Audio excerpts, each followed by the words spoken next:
우리는 예수님에 대해서 가능한 한 성경이 말씀하신 대로 정확하게 이해하는 것이 좋겠습니다.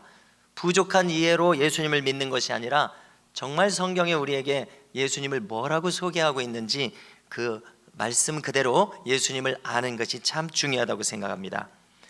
자, 예수님에 대해서 우리가 많은 것을 공부하고 나누고 이해할 수 있겠습니다만은 가장 근본적으로 중요한 것은 예수님이 곧 창조주 하나님이시라는 이 사실입니다. 성경은 이 진리를 우리에게 가르쳐주고 있는데요, 자, 일반 사람들이 생각한다면 얼마나 혁명적인 생각입니까?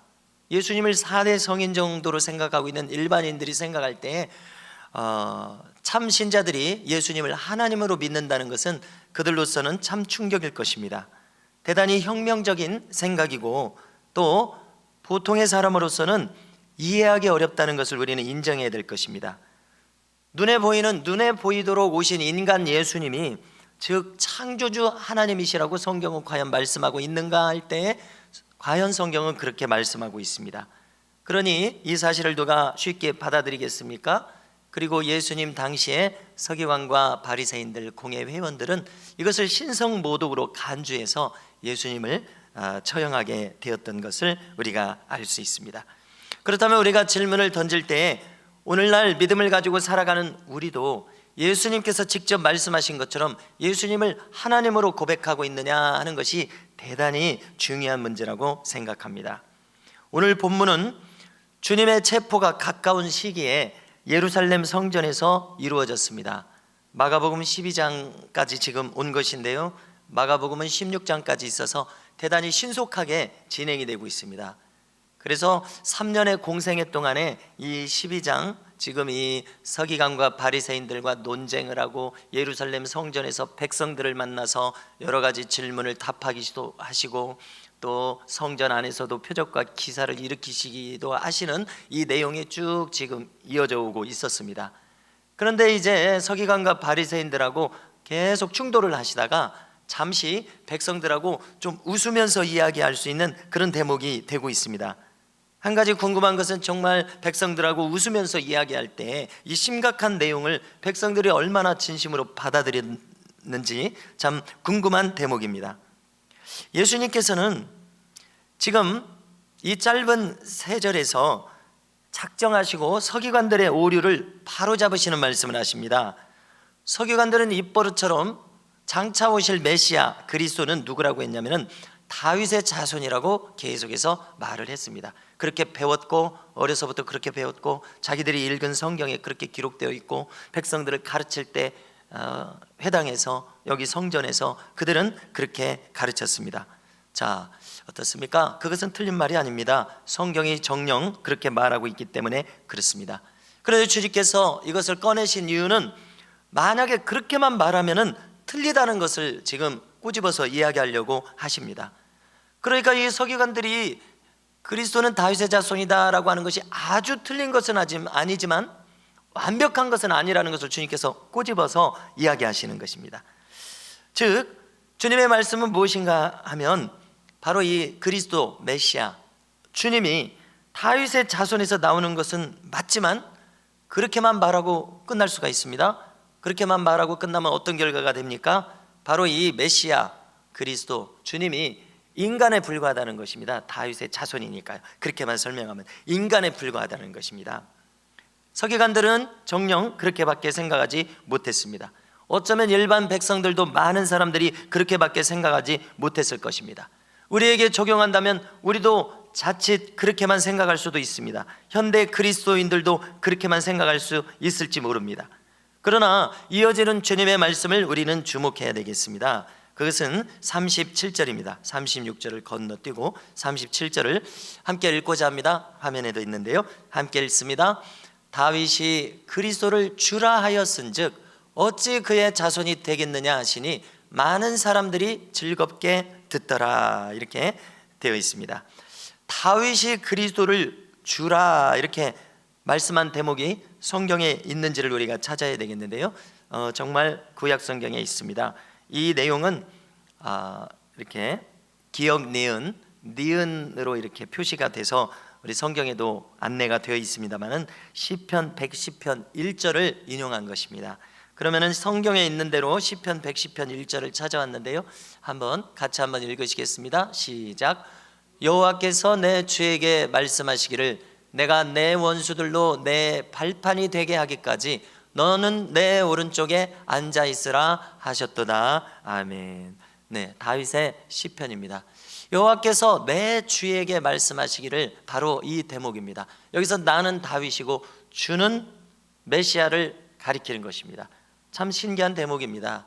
다윗이 이렇게 영원하신 메시아를 그가 이렇게 볼 수 있었고 말할 수 있었다는 것이 너무나도 신기한 대목입니다. 자, 여기 이렇게 우리가 본문을 방금 읽은 것처럼 우리는 무엇을 알게 되냐면요, 서기관들이 그렇게 성경을 능통하게 알고 있다고 했습니다. 그럼에도 불구하고 그들이 실상은 완벽하게 알고 있는 것이 아니라는 것을 우리가 알게 됩니다. 우리도 그렇습니다. 우리도 늘 성경을 읽고 또 성경 읽기 운동을 하니까 계속 성경을 가까이 하지만 성경을 이해하는 정도는 각자에 따라서 다른 것입니다. 또 이 신앙의 깊이에 따라서도 다릅니다. 믿는 사람이 읽는 것과 안 믿는 사람이 교양서적으로 읽는 것은 또 엄청난 차이가 있습니다. 당연한 것은 무엇입니까? 깊이가 있는 사람은 더 깊이 이해할 것이라는 것입니다. 여기 이 서기관들도 천차만별의 이해를 가졌을 것입니다. 깊이가 얕은 서기관들은 고지고대로 자기가 읽고 이해하고 배운 것만을 이야기했을 것입니다. 지금 주님이 그것을 꾸짖고 있습니다. 이렇게 다윗이 이렇게 말한 것을 깊이 깨닫지 못한 것을 지금 꼬집었습니다. 자, 우리는 오늘 새벽에도 제가 나누었었는데요, 주님이 유언처럼 남기신 말씀을 잘 붙들고 있어야 합니다. 그것은 이제 요한복음 14장 26절을 읽어드리려고 하는 것인데요, 자, 여기 또 찾아왔습니다. 자, 함께 읽으시겠습니다. 시작. 보혜사 곧 아버지께서 내 이름으로 보내실 성령, 그가 너희에게 모든 것을 가르치고 내가 너희에게 말한 모든 것을 생각나게 하리라. 아멘. 자, 이것이 예수님이 유언처럼 남기신 말씀이죠. 우리 모두에게 남기신 말씀입니다. 1차적으로는 제자들에게 남기셨고 또 그 다음에 오늘 신앙으로 살아가는 우리에게도 해당되는 말씀입니다. 그래서 우리가 경험하는 것은 무엇입니까? 기도하고 있을 때, 또 말씀을 보고 있을 때, 저와 같으면 말씀을 준비하고 있을 때 하나님께서 그 시시때때로 생각나게 하시고 떠오르게 하시고 연결하게 해주시는 이러한 역사가 있습니다. 이러한 역사가 없으면 하나님의 말씀을 구체적으로 떠올릴 수 없고 또 자세하게 적용할 수가 없습니다. 자, 저뿐만 아니라 우리 모든 교우들도 마찬가지입니다. 그러므로 예수님께서 유언처럼 남기신 이 말씀대로 우리 모두는 성령께서 역사하시는 사람이 되어서 성령께서 말씀을 떠올리게 하시는 사람, 말씀을 구체적으로 떠올릴 수 있는 사람, 그와 같은 은혜가 시시때때로 우리 가운데 주어질 수 있기를 간절히 소망합니다. 자, 주님은 누구십니까? 사람들이 지금 이렇게 오해하는 것처럼 다윗의 자손에 그치는 분이 아닙니다. 즉 인간에 그치는 분이 아니십니다. 주님은 인간을 넘어서는 분이십니다. 성육신하신 하나님이십니다. 사람이 되신 하나님이십니다. 자, 구체적으로 이것을 우리에게 알려주는 성경이 있습니다. 자, 그것을 확인하려고 하는데요, 자, 대표적인 성경은 이사야서 9장 6절에 있습니다. 네, 이사야서 9장 6절 찾아왔는데요, 자, 함께 읽으시겠습니다. 시작. 이는 한 아기가 우리에게 낳고 한 아들을 우리에게 주신 바 되었는데 그의 어깨에는 정사를 메었고 그의 이름은 기묘자라 무사라 전능하신 하나님이라 영존하시는 아버지라 평강의 왕이라 할 것임이라. 아멘. 자, 그대로 한번 놔둬보십시오. 자, 여러분, 이것은 이사야 선지자는 주전 8세기입니다. 그러니까 주전 700년대의 선지자죠. 왕족이었고 우시야 왕이 죽던 해에 성전 문지방에서 주님을 강력하게 만났던 선지자입니다. 자, 이사야 선지자는 참 깊은 선지자였습니다. 바로 이렇게 말씀한 대목만 봐도 알 수가 있습니다. 그는 그리스도를 미리 본 선지자입니다. 우리가 아시는 대로 이사야서 53장을 비롯해서 66장 그는 참으로 넓은 범위의 하나님의 계시를 보았던 선지자입니다. 그래서 이사야서를 구약의 복음서라고 하기까지 하는 이유는 메시아에 대해서 많은 것을 기록해 주기 때문인데요. 자, 오늘 이 이사야서 9장 6절, 이사야서 초반부부터 메시아에 대해서 이렇게 깊은 것을, 또 정확한 것을 이야기해 주고 있습니다. 우리가 성탄절 때 많이 보는 본문입니다만은, 자, 세 번째 줄을 보십시오. 그의 어깨에는 정사를 메었고 그의 이름은, 메시아의 이름, 그리스도의 이름을 우리에게 알려줍니다. 몇 가지로 나타났습니까? 하나, 둘, 셋, 넷, 5가지로 나타났습니다. 기묘자라, 표적과 기사를 일으키시는 놀라운 분이라는 뜻이죠. 모사라, 우리 영어 성경에 보면 카운셀러라고 번역을 해놨습니다. 카운셀러는 우리말로 바꾸면은 상담사입니다. 무슨 얘기입니까? 우리 마음의 속사정을 다 아시는 분이시라는 거죠. 우리를 창조하신 분이기 때문에 그렇습니다. 뿐만 아니라 인간의 몸을 입으셨기 때문에 우리의 속사정을 다 아십니다. 우리가 지지난 새벽에도 예수님께서 어머니 마리아가 정결 예식을 하기 위해서 예루살렘 성전에 올라왔습니다. 산모는 몇십일 동안 부정하기 때문에 그 부정함을 이제 깨끗하게 속하려면 정결 예식을 행해야 되는데, 염소나 양을 가지고 정결 예식을 해야 됩니다. 그런데 이제 형편이 어려운 사람들은 산비둘기나 집비둘기로 해야 되는데, 예수님의 부모님들은 산비둘기나 집비둘기로 번제를 드렸습니다. 정결 예식을 했습니다. 누가복음 2장 나와 있죠. 모사라, 우리의 속사정을 어떻게 다 아시느냐? 예수님께서 우리의 가난을 대속하시기 위해서, 우리가 새벽마다 고백하는 것처럼요, 주님께서 친히 가난하게 사셨습니다. 부유하신 분이 왜 가난하게 사셨습니까? 우리의 가난도 대속해 주시기 위해서. 너무나 이 놀라운 부분이더라고요. 자, 그런데 이제 오늘 우리가 주목할 것은 그 다음에 있는 전능하신 하나님이라. 어떻게 이사야 선지자는 이렇게 말할 수 있었는지 모르겠습니다. 오실 메시아는 누군가? 맨 위에를 보십시오. 이 한 아기가 우리에게 낳고 사람의 몸을 입고 오실 것을 지금 봤습니다. 그런데 사람의 몸을 입고 온 그가 전능하신 하나님이라는 것입니다. 참 세계에서 생각할수록 너무나 놀랍습니다. 어떻게 이것을 그는 보았기 때문에 이렇게 있는 그대로 말하는 것일 것입니다. 전능하신 하나님이라, 예수님이 하나님이시라는 것입니다. 너무나 놀랍고요, 또 영존하시는 아버지라. 아들의 몸을 입고 이 땅에 오셨는데 그 아들 예수님이 영존하시는 아버지라는 것입니다. 할렐루야. 말씀하신 대로 믿을 수 있는 은혜가 우리 가운데 있기를 원합니다. 그러니까 성도 여러분, 우리가 일반인이 교양서적으로 읽는 것처럼 이해해서는 안 되겠습니다. 그냥 아무 생각 없는 평범한 그리스도인의 이해를 가져서는 안 되겠습니다. 오늘 우리가 이렇게 꼬집어서 말씀을 나눌 수 있는 이것은 큰 기회라고 생각합니다. 그렇구나, 다시 한번 새삼스럽게, 그러나 우리 마음속에 새기면서, 그렇구나, 예수님께서는 전능하신 하나님이시구나, 예수님께서는 영존하시는 아버지시구나. 너무나 놀랍지 않습니까? 자, 그래서 이제 결론에서 말씀을 나누고 싶었는데 마음이 갑자기 급해져서 여기서 나눕니다. 여러분, 우리가 믿는 자에게는 이런 표적이 따른다고 했는데요, 손을 얹고 예수 이름으로 구할 때 왜 병자가 낫는 이유가 무엇입니까? 왜 어둠의 영이 떠나가는 이유가 무엇입니까? 바로 이것입니다.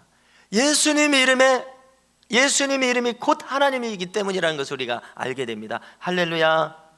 그래서 우리가 모르고 기도하는 것보다는 알고 기도할 때 더 능력 있는 기도가 될 것입니다. 그렇지 않습니까? 은과 금은 없거니와 내게 있는 것으로 내게 주르니 나사렛 예수 그리스도의 이름으로 일어나 걸으라 라고 했을 때 베드로가 생각하는 것은 무엇입니까? 그에게 성령 하나님이 임했는데요, 이 성령 하나님은 예수님께서 유언을 뭐라고 남기셨습니까? 예수님이라고 그랬습니다. 그런데 예수님은 누구십니까? 오늘 보니까 예수님은 하나님이세요. 예수님은 아버지세요. 그러니까 예수 이름으로 일어나야 할 이유가 충분해졌습니다. 예수 이름, 하나님의 이름으로 하니까요, 이것을 실제로 알고 이 능력이 임한 베드로가 하니까 순종할 수밖에 없었습니다. 나면서부터 걷지 못하는 사람이요. 그래서 우리도 깨닫고 이 예수 이름을 힘입어서 모든 우리 믿음의 역사를 일으킬 모든 일들에 승리하는 우리 모두가 될 수 있기를 간절히 소망합니다. 여러분, 이렇게 메시아로 오신 우리 주님은 단순히 인간으로 오지 않았다는 것을 확인했습니다. 자, 그러므로 예수님께서는 제자들에게 뭐라고 하셨냐면 또 한 가지 일화를 들려고 합니다.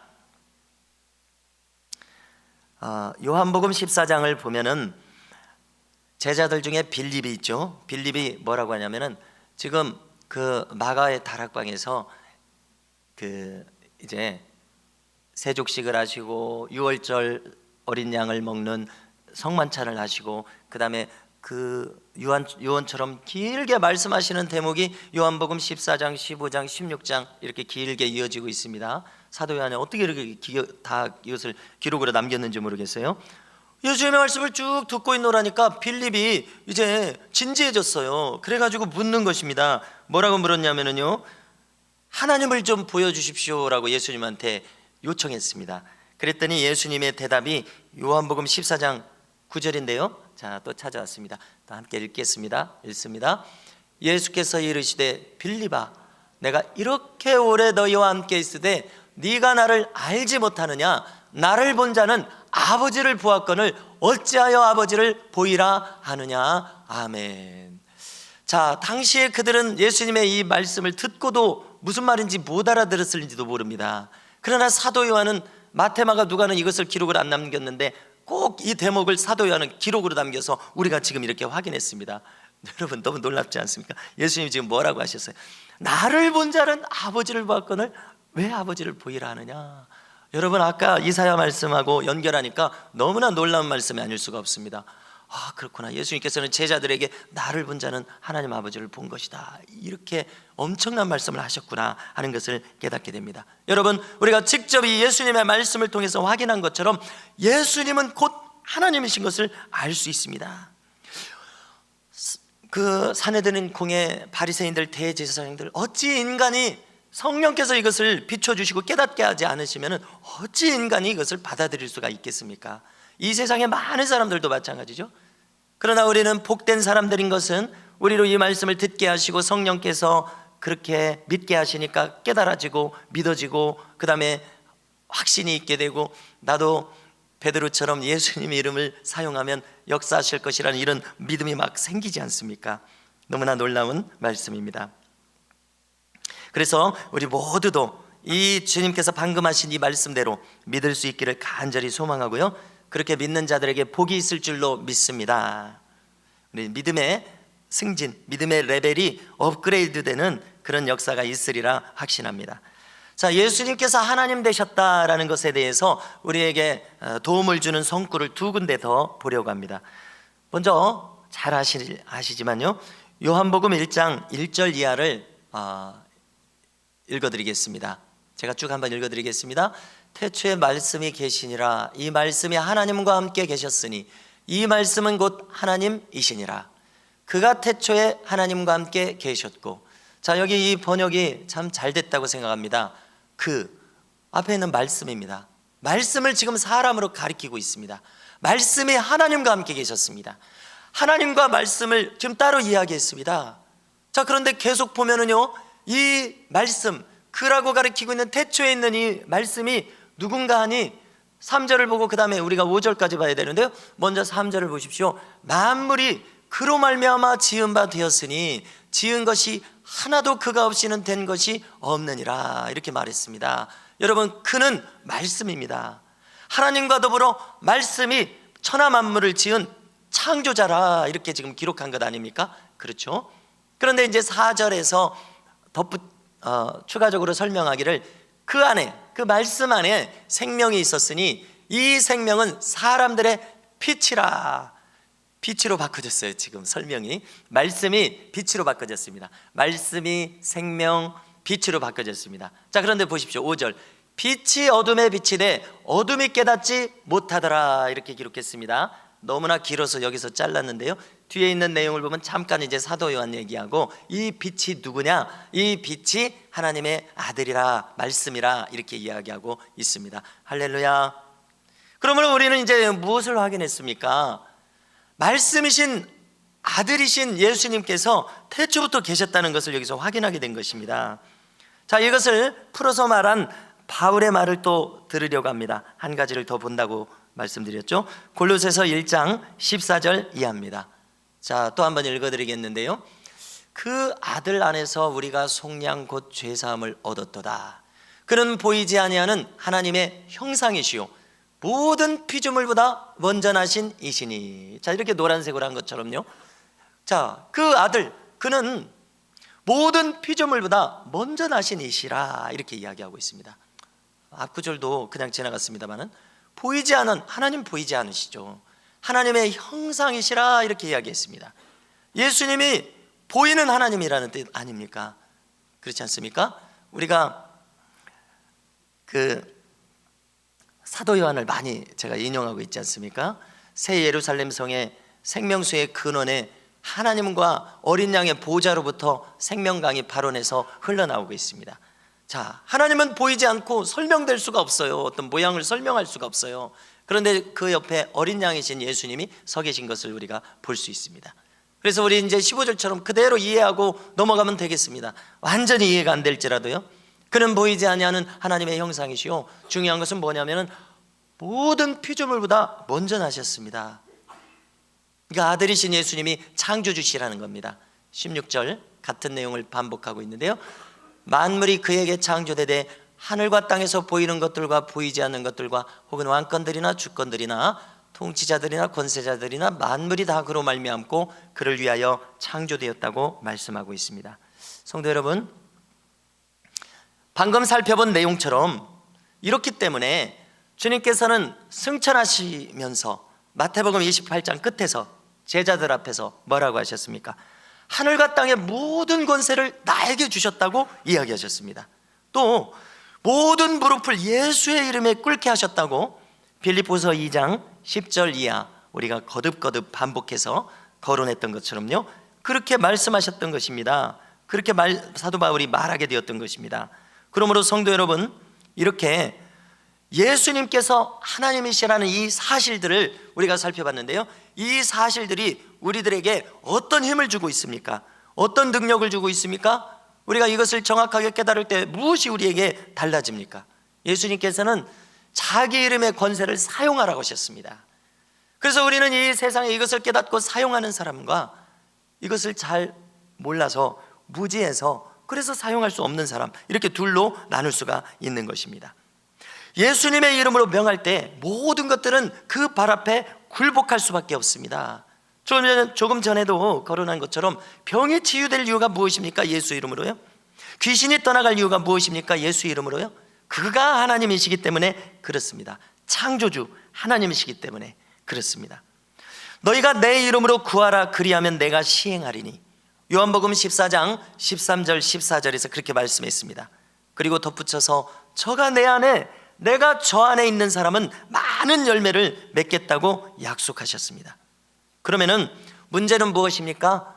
이렇게 약속하신 예수님께서 내 안에 들어와 계시냐 안 계신가? 이것이 문제라는 것입니다. 여러분, 우리 모두에게 약속하신 대로 약속하신 성령 하나님께서, 성령 하나님이 곧 예수님이라고 그랬으니까요, 우리 안에 들어오셔서 우리도 베드로가 그랬던 것처럼, 바울이 그랬던 것처럼, 그들이 베드로의 생애를 살고 바울의 생애를 살다가 그들이 보고 믿고 따랐던 예수님께서 성령으로 그들에게 임하였을 때 그들은 이제 어떤 생애를 살게 되었습니까? 예수님의 생애를 살게 되었습니다. 여러분, 너무나 놀랍지 않습니까? 베드로가 베드로의 생애를 살아가고 있었어요. 그런데 성령 하나님이 그에게 쑥 들어오시니까 예수님의 생애를 살았다는 것입니다. 이 관점을 우리가 정확하게 포착을 해야 된다고 생각하는데요, 자, 그러면 이제 그 사람들 얘기로 끝날 것이 아니라 우리도 그렇게 살도록 부름받았다는 이 사실을 여러분들은 어떻게 생각하십니까? 여러분들도 그렇게 느끼십니까? 예수님은 우리에게 그것을 명하신 것입니다.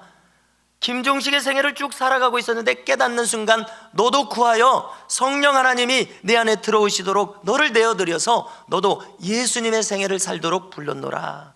그래서 예수 이름으로 행할 때에 예수님의 이름은 하나님이심으로 하나님의 권능이 드러남으로 말미암아 앞으로 살아갈 모든 인생에서 모든 순간순간마다 모든 일들마다 예수 이름으로 승리하는 이런 역사가 일어나는 생애를 살아라, 이렇게 우리를 부르신 줄로 믿습니다. 그래서 사도 베드로가 깨닫고 은과 금은 내게 없거니와 무엇을 깨달았습니까? 내게 있는 것을 깨달았는데 그것은 바로 예수님이 자기 안에 들어와 있더라는 것입니다. 그것을 깨달았습니다. 그래서 내게 있는 것으로, 지금 없어서 문제죠. 있는 것을 자기가 알면 어떻게 할 수 있습니까? 예수 그리스도의 이름으로 일어나 걸으라 했을 때 그는 하나님이심으로 그는 순종할 수밖에 없어서 그 자리에서 일어나 기뻐 뛰고 하나님을 찬양하고 영광을 돌리는 일들이 있었습니다. 성도 여러분, 이와 같이 우리가 주님의 이름의 권세를 깨닫고 그 이름의 권세를 우리가 살아갈 때 얼마나 많이 주님이 필요합니까? 그 이름의 권세를 사용해서 처처마다 시간마다 승리할 수 있는 놀라운 역사가 저와 우리 모든 성도들에게 임하시기를 간절히 소망합니다.